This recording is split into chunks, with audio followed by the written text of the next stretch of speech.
तेरा पैगाम जाना जाना अब के तजदीद वफा का नहीं इम्कान जाना जाना।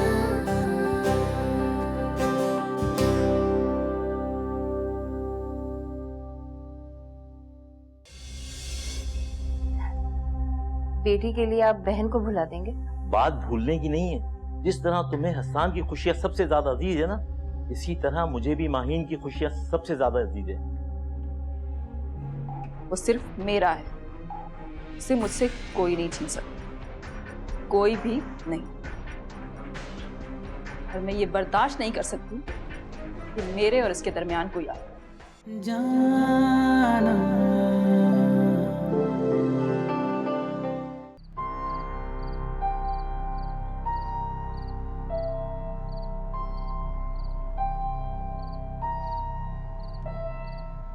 बेटा इतनी देर लगा दी? जी पापा, बस देर हो गई। आप सोए नहीं अभी तक? नहीं बेटा, मैं तुम्हारा इंतजार कर रहा था। बड़ी मुश्किलों से तो नींद को भगाया है मैंने। आई लव यू पापा। लव यू टू बेटा।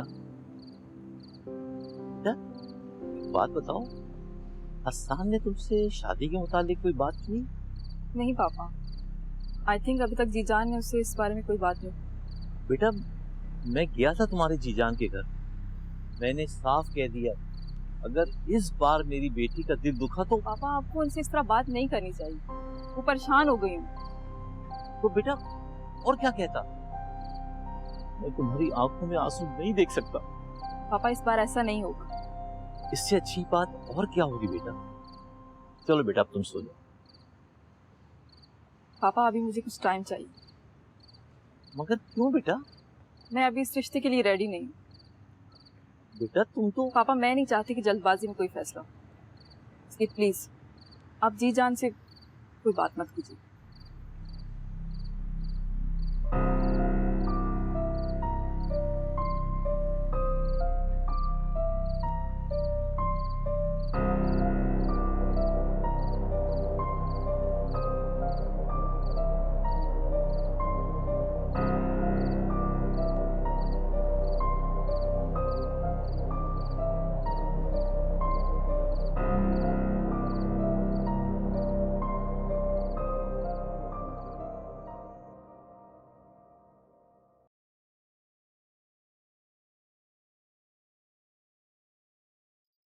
चाय। Thank you.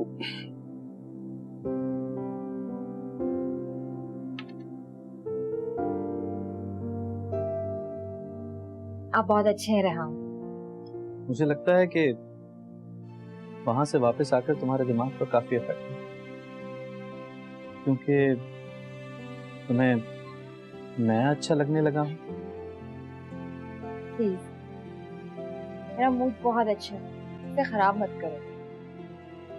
और हाँ, मैंने मायरा के घर का एड्रेस ले लिया है उससे। तुम्हें उसके बारे में फिक्र करने की जरूरत नहीं है। और मैंने बॉस से भी बात कर ली उसकी जॉब की। बॉस कह रहे थे कि हम लोग ट्रिप से जैसे ही वापस आएंगे तो उसे बुला लेंगे और उस साहब की अच्छी खासी क्लास भी लेंगे।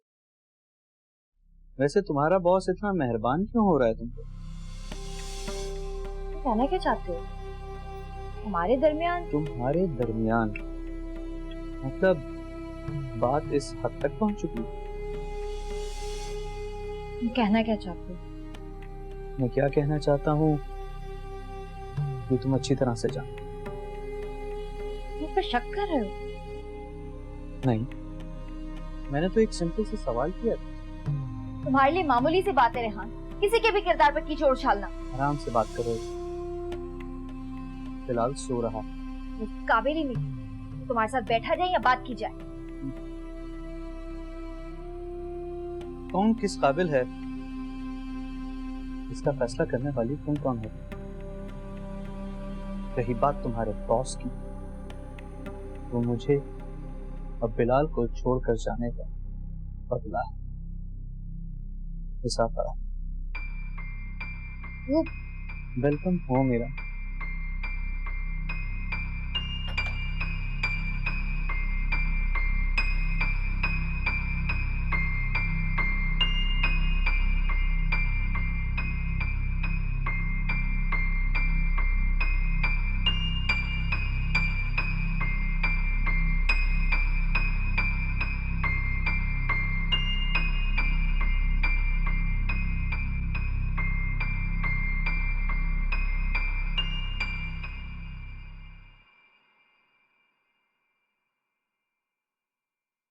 हसन,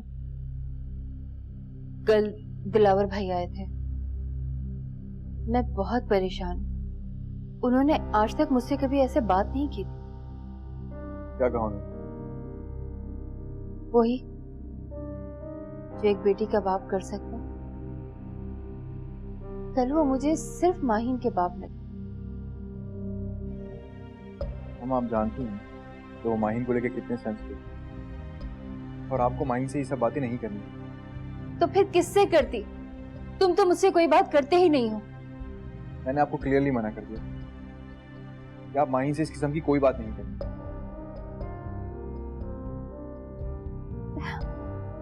अब मैं क्या करूं? मुझसे मेरा भाई छूट जाएगा हसन। अम्मा, आप मुझे इमोशनली ब्लैकमेल नहीं कर सकते। मैं तुमसे रिक्वेस्ट कर रही हूँ। मैं अपने भाई को खोना नहीं चाहती। मामा, मैं बेटा, तुम्हारे इनकार से बहुत सारी जिंदगियां बर्बाद हो जाएंगी। माहिन से उसकी खुशी छिन जाएगी, उससे मेरा भाई छूट जाएगा, और मुझे और दिलावर भाई को कितनी तकलीफ होगी। मामा, मेरी भी तो अपनी लाइफ है। तुम नूर से शादी करना चाहते हो ना, तो ठीक है, बाद में करना। ये नामुमकिन है मामा। मैं चाहे अभी शादी करूं या बाद में, दिलावर अंकल का यही रिएक्शन है। मामा, मैं माहिन की जिंदगी बर्बाद नहीं कर सकता। I'm sorry.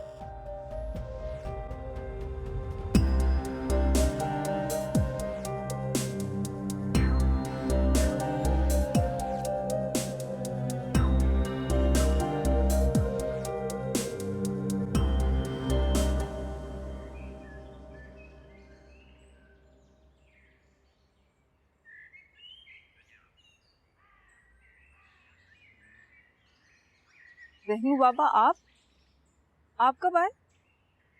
रात को ही आया था बिटिया। काफी देर आपका इंतजार किया। शायद आप बहुत देर से आई थी घर पे।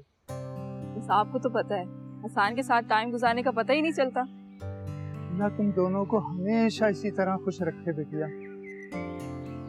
आमीन। आपके बेटे की तबीयत कैसी है अब? बस दवाओं पे चल रहा है बिटिया वो। हिम्मत करे रहनू बाबा। अरे मेरी हिम्मत तो मेरा बेटा है बिटिया। उसने खुद ही जबरदस्ती टिकट करवा के मुझे यहाँ वापस भेज दिया। आपको नहीं आना चाहिए। क्या करता बिटिया मैं, वो खुद तो अजियत में था और मुझे देख देख कर और भी परेशान होता था। बस उसकी परेशानी कम करने के लिए चला आया मैं यहाँ। तो उसका इलाज क्या यहाँ नहीं हो सकता? कोई फायदा नहीं है बिटिया, कुछ भी नहीं बचा, और अब तो डॉक्टर भी उसे अस्पताल में रखने को तैयार नहीं है। कहते हैं कि कोई फायदा नहीं है, वो नहीं बचेगा बिटिया। मेरा बेटा नहीं बचेगा, नहीं बचेगा।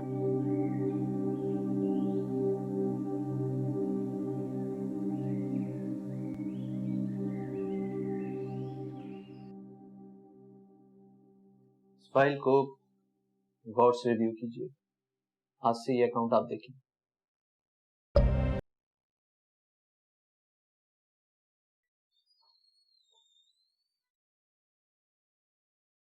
ये सारे काम तो मिस नाज़नीन करती हैं। नाज़नीन अब जॉब पर नहीं आएगी। लेकिन क्यों रेहान साहब? वो इसलिए कि वो हमारे लिए नहीं, इरफान के लिए काम करे। पिछला टेंडर भी उसी की वजह से हमारे हाथ से निकला। मुझे तो इस पर पहले से ही शक। अगर आपको उस पर शक था तो आपको उसकी इंक्वायरी करवानी चाहिए। आपने उसकी डिटेल इंक्वायरी क्यों नहीं करवाई? मैंने सोचा था कि मैं इसके बारे में पता करूं, लेकिन आपका बिहेवियर देखकर मैं रुक गया। मुझे लगा कि शायद वो और आप। अरे बाबा, मैं सिर्फ इसलिए बर्दाश्त कर रहा था कि बेचारी की जॉब ना जाए। हो सकता है नीडी हो।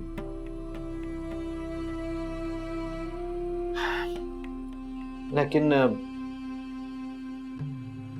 अब शायद मैं अपना ज्यादातर काम घर से ही मैनेज, ऑफिस आपको ही संभालना होगा। 2-3 भरोसे के आदमी रख लीजिए और अगर मेरी जरूरत पड़े तो मुझे कॉल कर लीजिए। लेकिन रेहान साहब, ये सारे काम मैं अकेले कैसे कर पाऊंगा? आप संभाल लेंगे, मुझे आप पर पूरा भरोसा है। देखिए नाज़िर साहब, आपको पता है कि मैं जो बात भी करता हूं बहुत सोच समझ कर करता हूं, इसलिए फायदा नहीं है कि हम इस पे कोई और बहस करें या कोई और बात।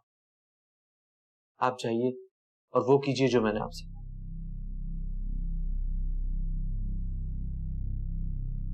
ठीक है।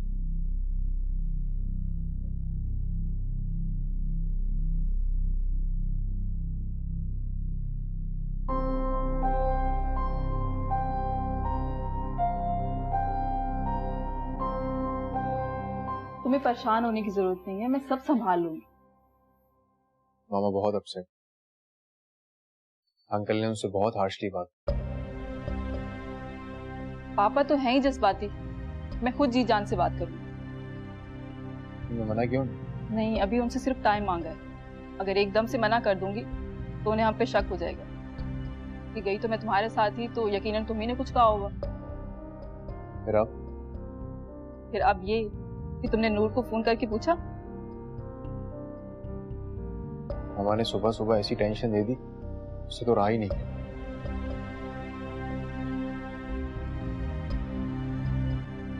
ऐसे क्या देख रही हूँ कि प्यार ने तुम्हें डरपोक बना दिया। तुम पहले तो ऐसे नहीं थे। पहले मुझे प्यार भी तो नहीं हुआ।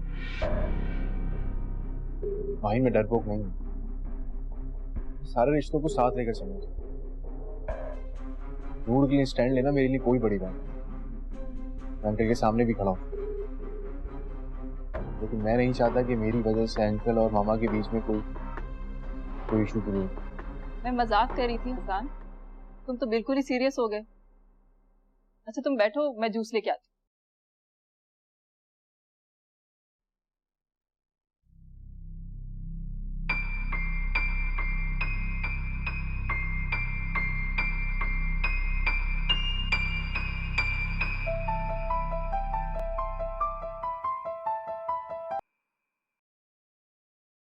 हेलो। हेलो नूर, कैसी तबीयत है? जी बॉस, अब तो काफी बेहतर है। आप 2-4 दिन ऑफ ले लें, रेस्ट कर लें घर पे, मैं मॉम को बता दूँ। नहीं, इतने दिन ऑफ नहीं कर सकती, वैसे इतना काम पेंडिंग में है। काम की परवाह मत कर, मैं मैनेज कर लूँ। और ज्यादा काम हुआ तो आपके घर आ जाऊंगी, आपको मेल कर दूँ। लेकिन हुमा मैम कुछ नहीं कहेंगे। और कोई इशू? नहीं, थैंक यू सर। ठीक है। नूर? जी सर। नहीं कुछ नहीं, आप ख्याल रखें। Okay sir, thank you.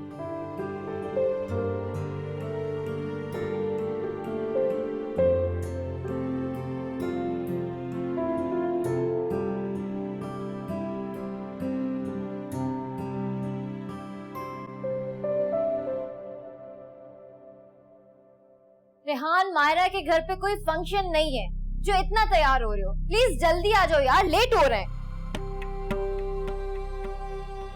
मैं तो रोज ही इतना तैयार होता हूँ, लेकिन तुम्हारे पास वक्त ही नहीं होता मुझे नोट करने का और मुझे देखने। बस शुरू हो गए तुम्हारे ताने। तुमने ही शुरू किया। देखो, इस वक्त मैं किसी बहस में नहीं पड़ना चाहती। अब चले, वापसी में बिलाल को स्कूल से भी पिक करना है। ओके। एक और बात, मायरा के ऊपर हम दोनों का, स्पेशली तुम्हारा, बहुत बुरा इंप्रेशन पड़ा। इसके अगर एक्सक्यूज करने जा रहे हो तो मुझे पता है किससे किस तरीके से बात करना। मुझे तुम्हारे मशवरे की जरूरत नहीं। अगर तुम्हें मुझसे इतनी ही शिकायतें हैं, मुझे छोड़ क्यों नहीं देते? ऐसा मैं नहीं कर सकता, क्योंकि किसी और की जिंदगी में बर्बाद नहीं होना।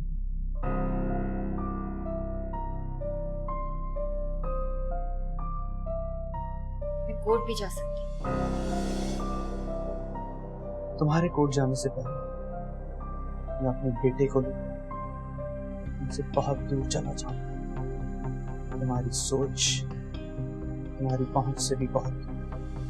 मैं तुम्हारे साथ सिर्फ इसलिए रह रहा क्योंकि मेरा बेटा तुम्हारे बगैर नहीं रह सकता, और अपने बेटी की खुशी के लिए मैं ये जहर का घूंट पीने को तैयार हूं। चलें?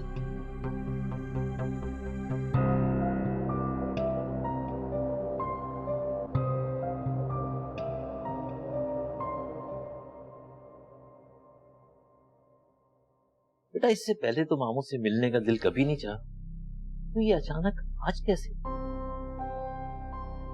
मुझे सब पता है। पापा, इसीलिए तो ये बेचारा यहाँ आता नहीं है। इसके जैसे अगर 2-4 और बेचारे हो गए ना, तो इस दुनिया का तो हो चुका। कल आखिर में आपको इतना बुरा क्यों लगा? तो मुझे बुरे नहीं लगते हो। तो फिर आप मुझसे इतनी तंजिया बातें क्यों करते? लगता है कि आपके दिल में मेरे लिए कोई बात है, लेकिन आप हसन, पापा तो हर एक से इसी तरह बात करते हैं। तुम ओवर सेंसिटिव हो रहे हो। नहीं माई, ये औरों से इस तरह बात नहीं करते। मेरे साथ ही किसी और तरीके से बात करते हैं। इनका लहजा कुछ और होता है, मैंने नोट किया है, और इसीलिए मुझे फील। माशाल्लाह माशाल्लाह, बहुत समझदार हो गए हो, तो लहजे और अंदाज समझने लगे हो। बहरहाल, लहजे के पीछे वाकई पापा, मुझे बात करने दो। तुम्हारी वजह से मेरी बेटी पहले भी डिसहार्ट हो चुकी है, और अब मैं नहीं चाहता कि दोबारा ऐसा हो। लिहाजा जो कुछ भी करना है सोच समझ के करना। इस बार मैं तुमको और हुमा को माफ नहीं करूंगा। कल आपको मॉम से इस तरह बात नहीं करनी चाहिए। तो अब मुझे तुम बताओगे कि किससे किस लहजे में किस तरह बात करनी चाहिए। देखो, अभी तो सिर्फ बात की है। अगर मेरी बेटी को कोई भी दुख मिला ना, मैं तुमको और तुम्हारी मां को छोड़ूंगा नहीं, क्योंकि तुम अच्छी तरह जानते हो कि मैं अपनी बेटी की खुशी के लिए कुछ भी कर सकता हूं, कुछ भी।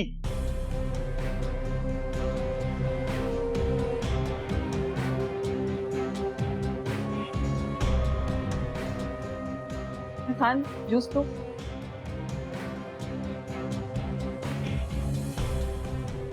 पापा आप भी लो।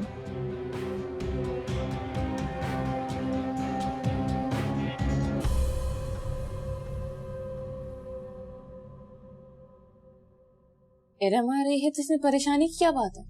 मैं परेशान नहीं हूँ, बस वो बंदा मुझसे दोबारा बर्दाश्त नहीं होगा। तो तुम इरम को कॉल करो और अपने हस्बैंड को लाने से मना कर दो। Simple. It's not that simple.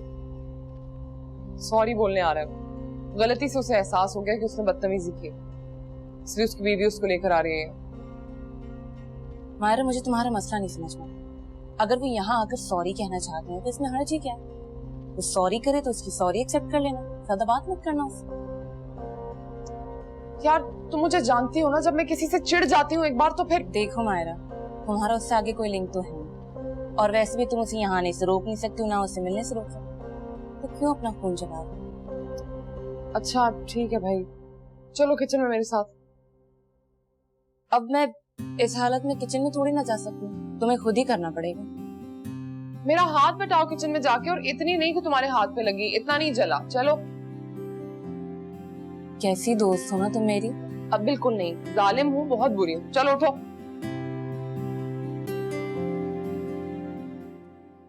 जाना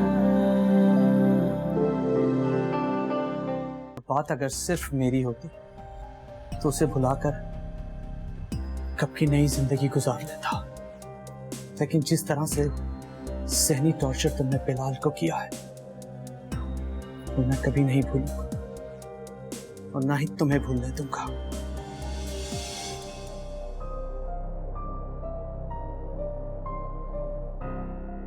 अब तुम्हें मेरे बेटे की जिंदगी से निकलने से कोई नहीं बचा सकता नूर।